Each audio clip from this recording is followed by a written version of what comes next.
Sultana Begum hidup pas-pasan, bahkan bisa dibilang miskin. Ia tinggal di sebuah pemukiman kumuh pinggiran Kolkata yang dulu dikenal sebagai Kalkuta. Uang pensiun yang pas-pasan kadang tak cukup membuat dapur mengepul. Dari penampilannya tak bakal ada yang mengira bahwa nenek 60 tahun itu punya kaitan dengan darah biru.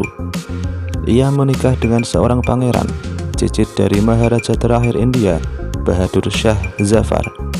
Namun, setelah kematian suaminya, Pangeran Mirza Bedar Bukht pada tahun 1980, Sultana dan keturunannya jatuh miskin. Para pewaris dinasti Mughal dipaksa tinggal di gubuk dengan hanya 2 ruangan di Howrah, area kumuh di Kolkata. Sultana bahkan harus berbagi dapur dengan para tetangga, mencuci pakaian, juga berkakas di jalan menggunakan fasilitas keran air publik.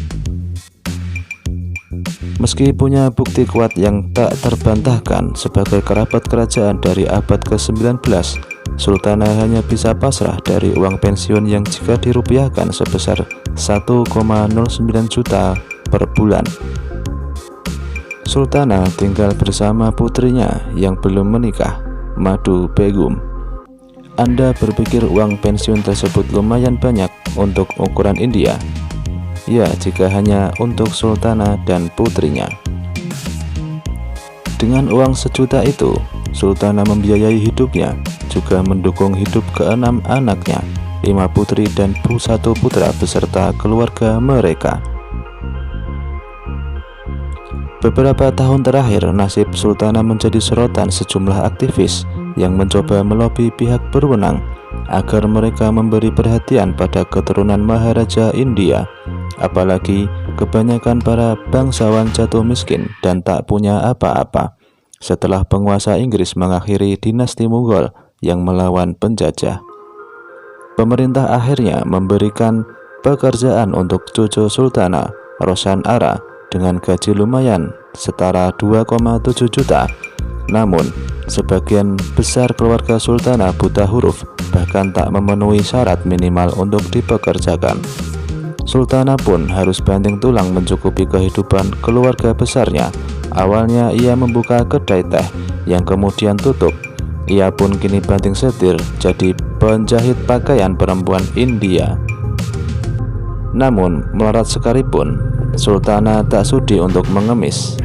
Sultana menambahkan, tuntutannya kepada pemerintah selama ini bukanlah mengemis, ia hanya meminta hak keluarganya dipenuhi. Hidup Sultana kontras dengan kejayaan nenek moyangnya, yaitu dinasti Mughal, yang meninggalkan banyak warisan arsitektur di sub-benua India selama abad ke-16, 17, dan 18. Salah satunya Taj Mahal, monumen megah berlapis marmer yang dibangun Shah Jahan untuk mengenang istrinya Mumtaz Mahal, yang hingga kini diasosiasikan sebagai simbol cinta. Maharaja dinasti Mughal itu juga membangun Benteng Merah, Benteng Agra, dan Taman Shalimar di Lahore, yang ini dipersembahkan Shah Jahan untuk istrinya yang lain, yaitu Nur Jahan.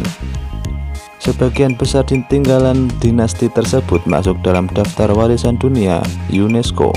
Sementara Maharaja Bahadur Shah Zafar, kakek buyut langsung suami Sultana, naik tahta pada 1837.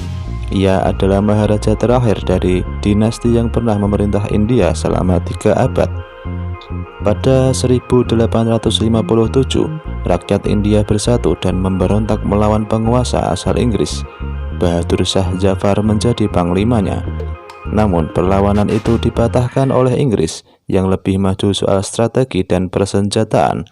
Pada tahun 1858, sang Maharaja diasingkan ke Rangon. Di tempat yang jauh dari negerinya, Bahadur Shah Zafar tinggal selama 5 tahun hingga kematiannya pada usia 87 tahun.